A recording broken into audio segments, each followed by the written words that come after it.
importante que usted, sobre todo como padre, madre, debe prestarle atención. Son estos retos, ¿no?, que se convierten en virales y sobre todo a través de TikTok. Y ha salido uno nuevo que genera gran preocupación. El reto de las 48 horas. ¿En qué consiste? En desaparecer de sus hogares. Claro, va dirigido a menores de edad. Va dirigido sobre todo a adolescentes, que lo que buscan es llamar la atención a través de este reto. El objetivo seguramente es saber cuánto pueden movilizar, si se preocupa el papá, la mamá, los vecinos, si hay una campaña o no, e incluso imaginemos si hasta salen los medios. Entonces, quien consiga más tiene, por supuesto, más posibilidades de ganar ese reto. Se inició en España en 2017 y ya se ha convertido ahora en un desafío peligroso que ha llegado a la región. De eso vamos a conversar en algunos instantes más para saber a profundidad en qué consiste y cómo evitar que nuestros hijos caigan en esto. Pero no es el único reto, por supuesto, que se ha convertido en viral, y en el siguiente informe vamos a ver un resumen de los más peligrosos. Y a raíz de este reciente y peligroso reto en el que los niños desaparecen por 48 horas sin saber de su paradero, conozcamos a continuación cuáles serían los otros que vienen preocupando a los padres peruanos. Uno de ellos es el famoso desafío, el que se duerma al último, gana, donde se incitan a menores de edad a consumir medicamentos que inducen al sueño. Esta arriesgada moda ha causado diversas muertes en Latinoamérica y también en el Perú.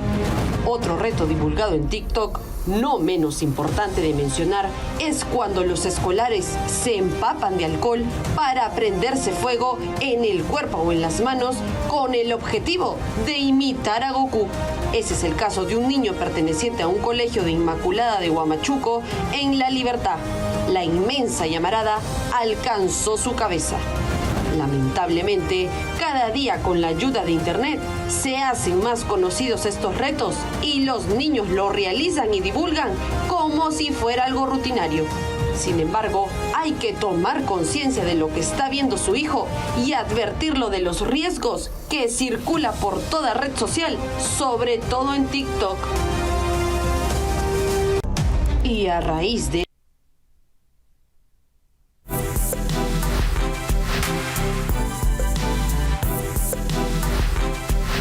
Iniciamos nuestro consultorio médico para hablar de este tema tan importante. ¿Qué hacer desde casa para evitar que sobre todo los más pequeños caigan en estos retos virales? Y para eso tenemos a una especialista, la doctora Rosa Tenazoa, psicóloga y psicoterapeuta del portal Salud en Casa.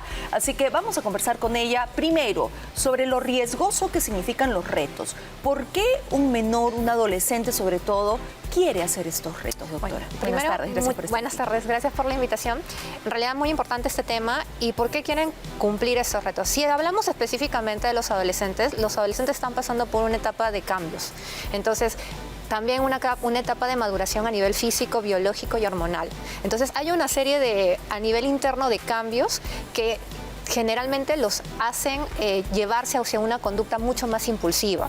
Biológicamente, el nivel de desarrollo cerebral se completa a los 25 años. Entonces, en esta etapa, la parte prefrontal, que es la que ve con respecto a la toma de decisiones, todavía no está totalmente desarrollada. Por otro lado, si nos vamos a un aspecto más psicológico, el deseo de aceptación, el deseo de tener un estatus dentro del grupo. Si no se cumplen estos retos, yo soy como que aislado, puedo ser hasta bulleado, marginado del grupo, burlado, humillado, no sé.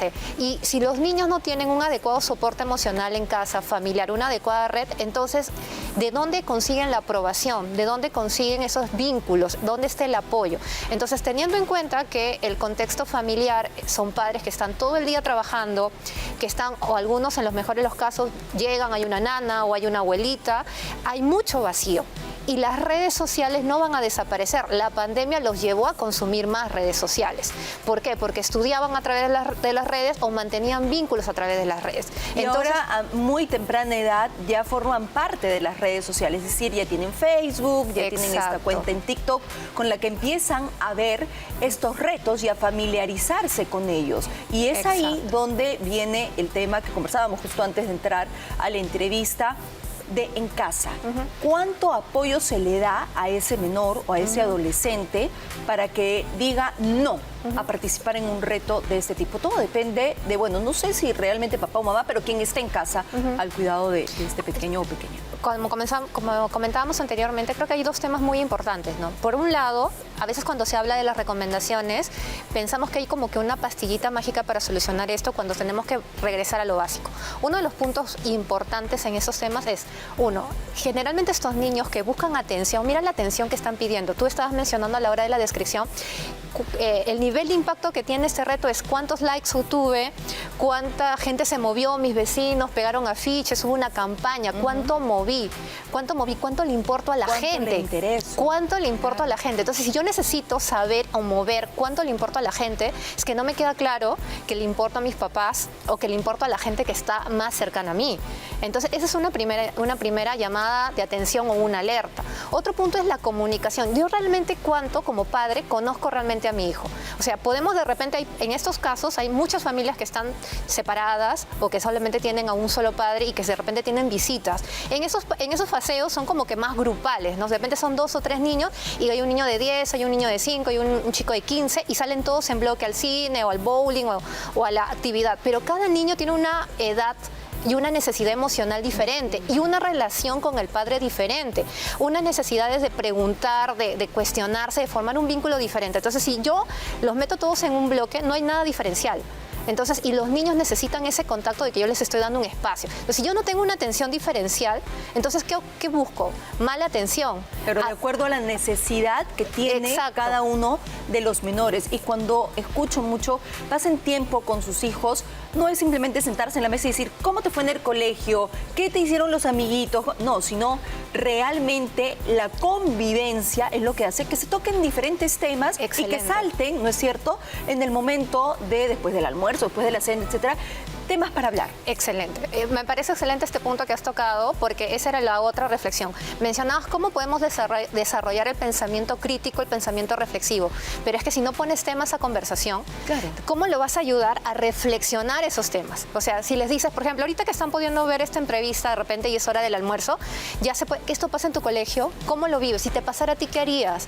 ¿No? Y dependiendo de la edad, porque dependiendo cada edad, 5, 8, 15 años, son diferentes necesidades y diferente nivel de comprensión, es cuáles son sus alternativas de solución, ¿no? Porque los adolescentes generalmente, como tienen esa necesidad de desafiar a los adultos y molestar también a los menores, no quieren comentar sus cosas.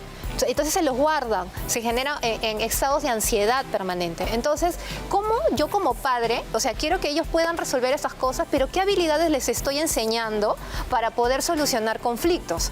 Si yo de repente también en la casa, con la pareja, con la mamá o con el papá, también estoy teniendo conflictos y lo que hago es desaparecerme, no hablo, apago el celular, no te respondo, te ignoro. Entonces es como hay una incongruencia entre lo que esperamos de niños y entre lo que no somos capaces nosotros como adultos para gestionar nuestra propia vida y a la vez ayudarlos a gestionar sus propias emociones y sus propios comportamientos. Qué importante realmente que escuchemos a especialistas como la doctora para que tengamos una conclusión.